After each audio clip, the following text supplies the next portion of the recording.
Hey, my friends, if you're looking for a faster, a better way to grow and scale your landscape business, you likely don't need to join just another free Facebook group or watch another YouTube video. What you need is a proven, cohesive growth strategy for your business, along with the one-on-one coaching or group coaching and accountability to support you every step of the way. And that's exactly what the $1 Million Academy delivers to you. The $1 Million Academy is coaching, tools, accountability, and done-for-you resources for landscapers who want to take the guesswork out of scaling and growing towards a profitable multiple 6, even 7-figure plus business without all the stress and all the hours of agonizing. How do I get everything done? Or am I doing this right? Or what do I need to focus on next? The $1 Million Academy is about thinking differently and thinking bigger about how to be a successful business owner. It's about more than just being good at landscaping. It's about how to create more profit and how to scale, all while relieving some of the pressure on yourself. We do have group and one-on-one coaching spots available. So if you want to go learn more, head over to milliondollarlandscaper.com/academy and get in there today. This podcast is brought to you by Busy. Busy is so simple to use, and it's the most reliable GPS time tracking app on the market. And the best part is, it was built for landscapers. Busy's founder created Busy because he owns multiple construction companies and needed to understand better which projects were making him money and which projects were killing him.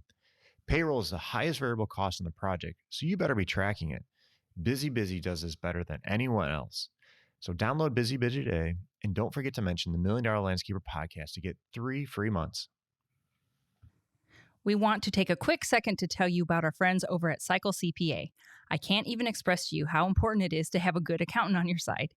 You know you want accurate bookkeeping and financial statements every month. Instead, you're often left with limited time to focus on the accounting side of your business and no reports to show for it.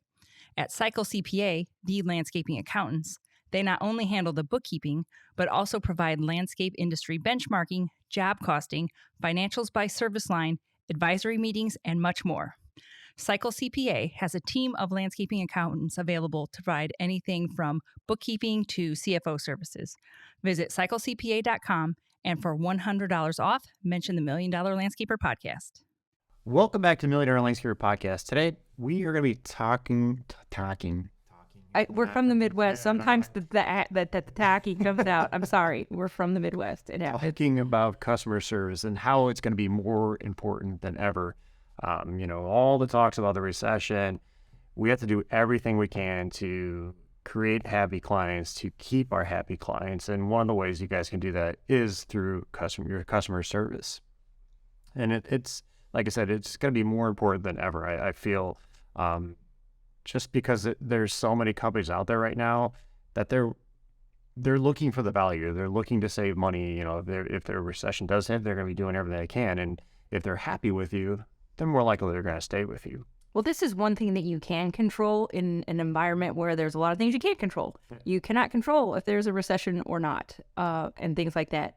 But you can control how well you run your business and how you treat customers. That is 100% within your control. You can't control how they'll react, but you can control how you react. So I looked up a couple stats. I was just kind of interested to see, what's out there. This one's from HubSpot's research. It says 93% of customers are likely to make repeat purchases with companies that offer excellent customer service.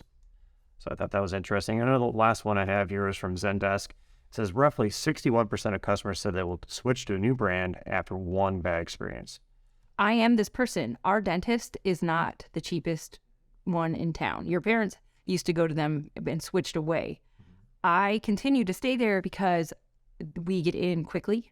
I like all the staff there. They're so nice. They are chatty.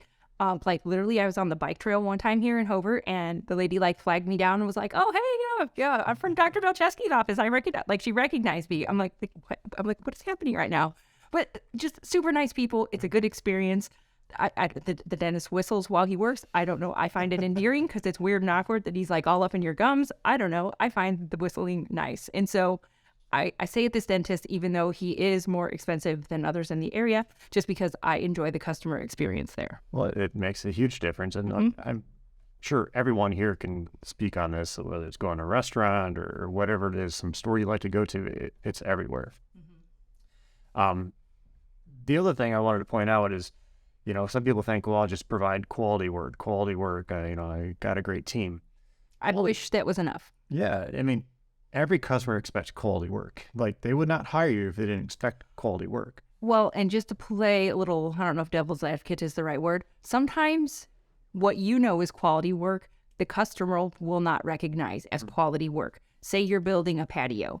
That base is on point and that thing's not going to shift and it's going to look great for the next 50 years. Customer doesn't know that. No. They do not know the difference between that and a crappy ass base that's going to have, it's going to separate and settle and do all that. They don't know the difference. No, they don't. They don't. And I actually get into that point a little bit. Oh, sorry. Did I jump the gun? I didn't read your notes. Go. I'll fight it. But it's important to understand that, when we say quality work is going to lead you. And yes, I agree. You have to not quality. Do bad work. No, but that's like the minimum expectation. Everybody expects that nowadays, and you have to go beyond that. So I just kind of want to talk about and share with you some things that you can do to help promote that great customer service in your business. And one of the things goes into basically training your team to provide that customer service. They're the ones that are typically out there, unless you're the owner and still out in the field. But if you have teams or even people that just work with you, you have to be teaching them how to talk to the customer, how to respond to that customer, how to interact with that customer, and how you want them to talk and respond. Yeah. And I'm not being the crabby old lady, but I have worked with some younger folks that have a different set of respect and boundaries than I have as the business owner. And you have to just tell them because they don't inherently know it. No, they don't. And it is a whole different mindset and different time than what it used to be. And, if you really look at your customers, and especially if you do higher end residential, typically those are, middle-aged to elderly people that are elderly people. Go ahead. People that have money. They require a different level of respect than what a younger generation is and how you interact and talk to them. So you have to teach your team how to do that and how to interact with that. Well, and if you're just for example, the elderly people, they might find just interacting but via text cold and unengaging, whereas younger people find that preferable and are like, dude, why are you knocking on my door talking to me? Get out of here. They don't want to talk to you. So just to kind of tie that all in, you've got to, but you have to let your staff know that these different types of people exist, and you might have to accommodate your interactions with them based on how they want to be communicated with. Yeah, and a good way to do this is honestly just do some role playing. Just have them knock on the door and, explain what they're going to be doing for the day or whatever it is that they're going to be doing. Have them do some role playing on it. I know it seems silly, it seems awkward, and I've been through those types of trainings before, and it is awkward, but that's the best way to start training your team. You have to teach them too, why is this important? Why are we doing this? Let them know what's the win in it for them. What's more important? Being uncomfortable for 10 minutes of role play while you work this out, or losing customers because you were unwilling to do some awkward role play. Just do it. That's how you leave your comfort zone, and that's how you grow. If you're not, you have to get comfortable with being a little uncomfortable and just do these things. That's what's going to take you to that next step. Because imagine your competitor who isn't doing this because they're like, I don't want to feel weird and feel stupid doing this. Yeah. So they're not going to do it. So fine, you do it and be one step further ahead than they are. Yeah, absolutely. The other thing I don't know why it popped in my head was we have to make sure the crews are aware. There's cameras everywhere. Everybody's watching here. There's ring doorbells, security cameras. You can't TP people's houses anymore. No, you can't. Don't TP your customers' houses. That wasn't my point. But you have to make sure that they're aware, these doorbells are around. These security cameras are up anymore. They got the lights with the camera in the center. We have one on. We have a camera, and both of our neighbors have Ring doorbells, and so our whole strip of the street's covered. Yeah, and it is good. But you have to make sure they're aware of that. So if they're joking around and just horseplaying, which I understand that's part of building a team and all that stuff, but they have to be conscious of where they're doing this. And I kind of have a story. It didn't involve a camera, but when I was out in the field, and I was probably still in high school at this time, the crews bet me to eat a worm. Yes. Eat worm or grub? I can't remember. I'd eat. Use a lot of gross things on some job sites. Yeah. So anyhow, we're out. Definitely. We got there in the morning. We were working, and I think we were cutting up facade. We came across the grub, worm, whatever it was, and the crews, bet me I wouldn't eat it. So I popped it in my mouth, ate it, and I remember hearing somebody like, "Oh," and like looked around, and I thought the homeowner wasn't home because nobody answered the door. They didn't respond to anything, so I just assumed they were gone. I remember walking to the front to get something, and I come back out, and I'm passing the front door, and the homeowner comes out, and then she's like, "If I would have known you're hungry, I would have made you some breakfast." Like, oh, man, I shouldn't have done that. Like, Yeah. I'm thinking, no, I'm going to be in trouble. My dad's going to kill me because I did this. Just because she didn't open the door. I mean, she could have been in the bathroom. Yeah. Maybe she didn't want to talk to you. Who knows? Just don't assume. Yeah. Don't make assumptions. So, the horse playing and doing silly things like that. Yeah, or the people who peed in the yard. Like, don't do that. Oh, yeah, we've had that too. We did. I did not make that up. That has happened. So, yeah. You just have to make sure your crews are aware of these types of things are out there, and just to be aware of what's going on. The other thing is just teaching the crews how they can go above and beyond at a job site, whether it's bringing the garbage cans up after they've been emptied, not parking their trucks in front of the mailboxes or driveways, unless you have the customer's permission, all those types of things. There's a lot of things that can be done, whether it's, and I know people will say, go back and forth on this, like if you're doing maintenance on a home and, the kids' toys are out there, I understand, like, if you don't want to be picking them up because it causes more time, I get all that. But in today's day and age, we have to do everything we can to keep the customers. If it's simply just getting out there and have the crews move the bike or, whatever it is, move the trampoline, whatever it is, yes, I know it's a bit of a hassle, but it's just one of those things that kind of go above and beyond. And it might be something that continuing at some point you have to talk to the customer, but if it's something that's problematic, like don't pick up the dog poo every week or something, that could be problematic. But if it's like, the kid left the bike. Yeah, we've picked up some sticks or whatever, just a little bit of garbage, whatever it is.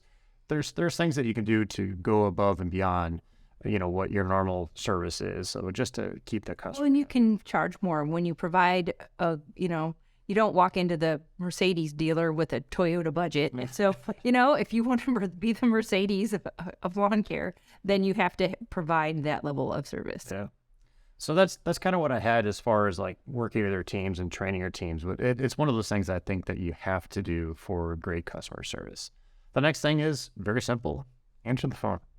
This is a huge thing, and it's going on forever. I know this. But we hear time and time again where landscapers don't answer the phone, and I get it. It's either because you're out in the field working, you're talking to the customer, or you just don't have time. We've had people in the academy that, they had their website redone and they're just getting leads like crazy. They just can't keep up with it. So what can you do to solve that? Is, the problem to have. It is, absolutely. Maybe it's if you can hire somebody part-time or somebody to answer the phones, but if you're not at that point, there's services out there like Jill's office or... And we've had a couple of these on our different podcasts. Yeah, they're all great services. There's different levels of service you get. I know a couple people in the academy are using in colors Jill's office, and they're loving it. It's very affordable because it's nice because you can tell them to answer the phone between certain times. So do we have a discount code for that? We do. I'll have to put it down. Put it in the show notes. But it's a great service, and it's something that you could do that can answer the phones while you're working or while you're in the evenings, whatever it is. You can have somebody answer the phone all the time for you. Well, this goes back to not only do you have to have a process in place to get calls answered and returned, how can you make it as easy as possible? Yeah. And sometimes making it as easy as possible is having somebody else do it for you, and that's okay. I think too many landscapers and entrepreneurs and business owners in general think they have to do everything themselves. Yes. But think of yourself as an employee. If you were paying yourself, you're really valuable. You're probably the highest paid employee in your business. So do you want your highest paid, most value employee being the one answering the phone and taking all the phone calls?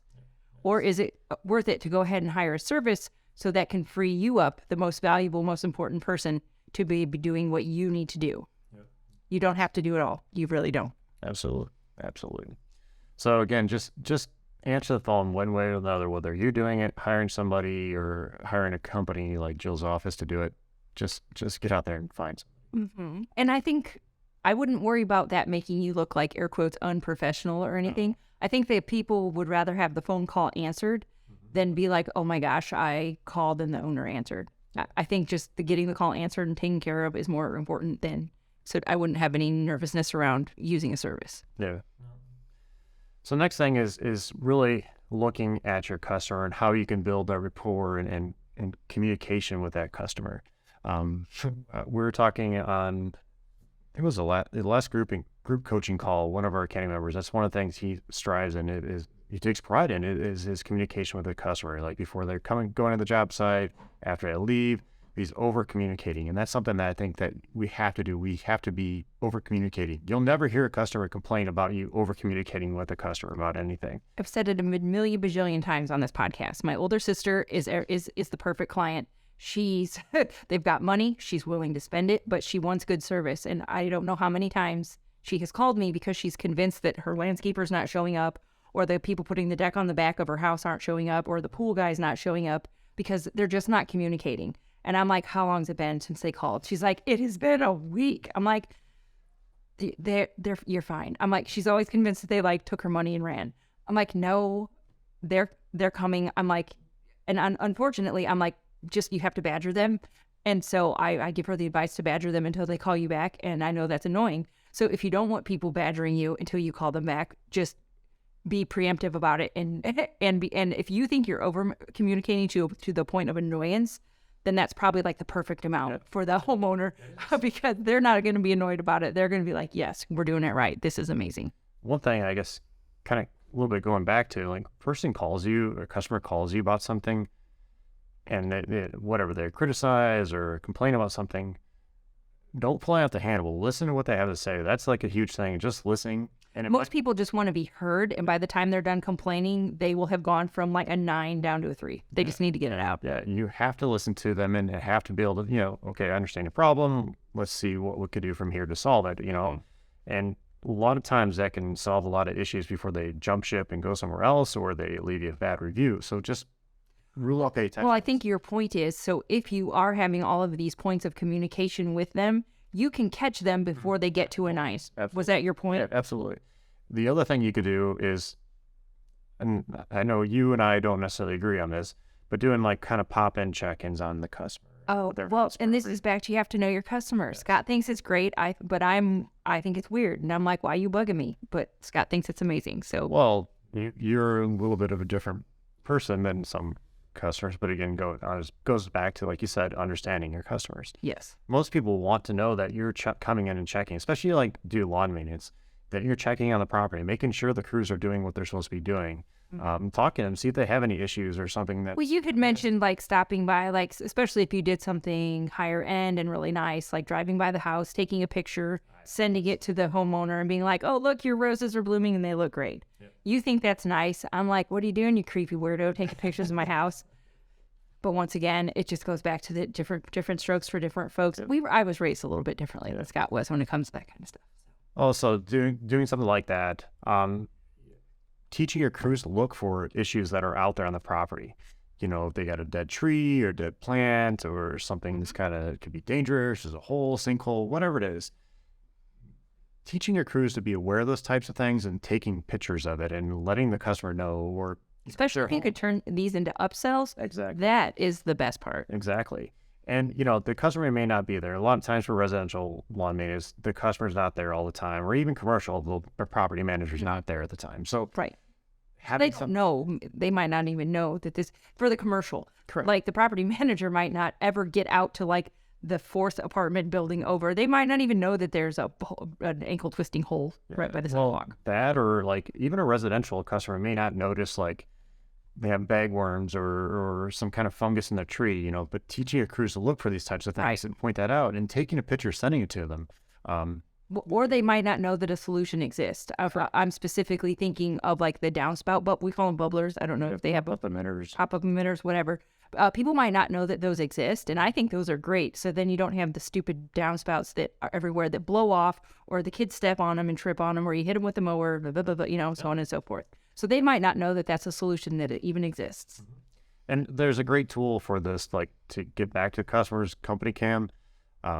That's a great tool that you can use to take pictures, send it to the customer, and let them know like, hey, we can do this. And the nice thing is that the Company Cam, you can draw on that picture and say, hey, we have this bagworm, or we could put this downspout emitter, pop-up emitter on your property, Gary, and gets the water away from your house because we see the water settling right there. Just pointing these things out to customers and making sure your crews are aware of these types of things. We have Company Cam discounts, or do we have a discount code for those on our website? We did for a while. I'm not sure. I think we still do. Okay, so It is. I'll put in, but I'll at least put the link in the show notes so you guys can check it out. It's definitely a great service. I would recommend. Scott said, well, this is not the first time I've heard you talk about it recently, and so you might be having a little bit of a love affair with it. But we should talk about it then. Yeah. Let you try things out and then tell people, and then offer them discount codes so they can love it as much as you. Okay, sorry. Moving on. So the last thing is to try to measure it. What gets measured gets managed, they say. Yes. And you might be thinking, well, how can I even measure something like this? And there's a couple things you could do is like sending out like customer satisfaction surveys, finding out what's going on, whether they refer people. So keeping track of referrals, if they come from Mrs. Smith and, keeping track of those types of things.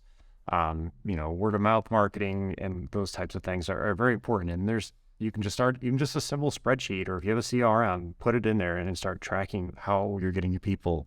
Because then you can put more effort into what is indeed working. Because if, say, you put out door hangers and not one person has come to you because they found your door hanger, then you're like, okay, well, I don't need to waste 3 hours of my Saturday putting door hangers out because they don't work, or whatever. Yeah. It's just, that's the point of having the information, is because then you know what is and is not working. Well, that and like keeping track of your customer complaints. So if you keep having your customers call in, having some kind of way to document that is going to help, improve that customer retention. So you have to keep track of this. Well, and once again, if the same thing is happening repeatedly over and over, then you can address it. Because maybe you told your employees not to park in front of the driveway, whatever. And you've gotten 4 complaints this month that they're parking in front of my driveway and blocking it. Then you can be like, hey, y'all, remember we have this policy of not blocking driveways. We've had some complaints about it. We've got to get this under control. Please don't park in front of people's driveways. Another thing too is just like I said, customer surveys, or even just calling the customer up and just talking to them on the phone, invite them out for lunch. And we're actually in the academy, we have a book club going on right now. We're reading the Pumpkin Plan. And this is one of the things that Mike McKell would suggest you do, is to reach out to your customers, find out what they like, what they don't like, how you can improve, and all those types of things.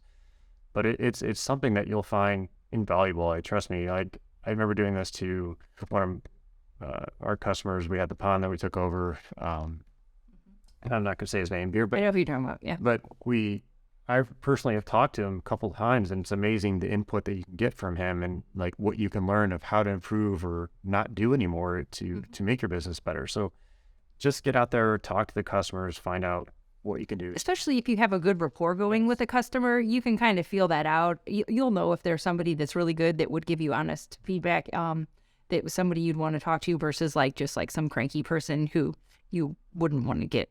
You might not want their feedback. But, you can usually tell people's vibe. So I know some companies, going back to like the customer surveys, they've actually created like a score system. So they'll ask about their crews, they'll ask about the job, how clean it was, all these types of things. And they'll make a scoring system based on that, on getting those surveys back. And they'll offer bonuses to the crews if they get scored above a certain point, average, whatever. And I think that's a good way too, to reward your crews for doing excellent customer service and doing an excellent job. But you're also getting that information from your customer, what they can do, what they see needs to change in your business.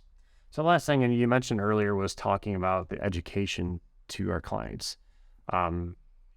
There's a lot of lack of education, like Katie referred to earlier about the base. Many people don't understand how important that base, being properly compacted, properly installed, will affect the longevity of the patio or sidewalk or whatever, walls, whatever you're putting in. It is so important, but people don't understand that, and they don't understand, if you listened to our podcast before, I talked about how I sold a job based on how much time it was going to take for us to do this, because we're more money than another client. Right. And they might be like, okay, why is your job, X many $1,000s more than this next guy? And why are you spending 2 more days here than the other ones? It's like, well, because they're just going to roll up, throw some sand down, throw some bricks on it, and go home. Another thing, actually, in the landscape business owners Facebook group, and this message is out yesterday, the day before. Somebody posted something, was talking about what it cost for irrigations per zone to be installed. And whatever the website was that cited this information was way, way under. This is probably like 4 years ago, pricing from 4 years ago. But this is the information that's out there that customers see, and they see this. It costs whatever, $500 a zone, which is ridiculous. Nobody can do it for $500 a zone, whatever it was. Right. But they Googled it, so they know. So they're like, well, no. This is where the education comes in. If you can make a blog post or make a YouTube video talking about these types of things, and when the customer calls you to see about getting some irrigation repair or getting a sprinkler system installed, you can refer to them, hey, we made this video talking about this here, go read this blog post or whatever it is. But educating that customer is going to be so important, and it goes to anything that you do. So if a customer calls to ask about something, send them something. Educate the customer on there, or just get out there and talk to them. Even going like how we talk about company cam, if you have bagworms, talk about the effects of bagworms, what could happen in that video. Right, because they might be like, yeah, I have bagworms, so I don't care. Yeah, why is this my roses have this fungus or whatever it is. Talk about how it could kill them and what the outcome if they don't do anything. Not saying you have to pressure them into buying it, but just put it in their ballpark now. Put the ball in their court. Yes, that's it. Maybe you should not do sports references, but go ahead. I'm tired today. But put the ball in their court and let them decide how they want to proceed from there. You've made them aware. You've educated on it. Now it's their decision now. So yeah. Because if they come back and say, yeah. Not on you. Yeah, they come back and say, my Rosa died. You didn't let me know. No, I did. I sent you this email or sent you this video. So again, education is so important in customer service, and many people don't even think about that. So like I said, there's a lot of things that we can do to provide that great customer service that many of us don't even think about. Again, people think, just a great customer service, I'll talk to the customer. There's a lot of things we can do, training your employees to see what they can do, customer surveys, educating. So there's a lot of things that we could do to create that customer loyalty and that repeat business that we all desire. And it's going to be more than important this year and next maybe year or two. So yeah, all we can do is wait and see what shakes out. But as you're setting your goals for this year, make sure that you are keeping all of this in mind as you're onboarding new employees or even just retraining old ones. Make sure you've got this all on point. Yep.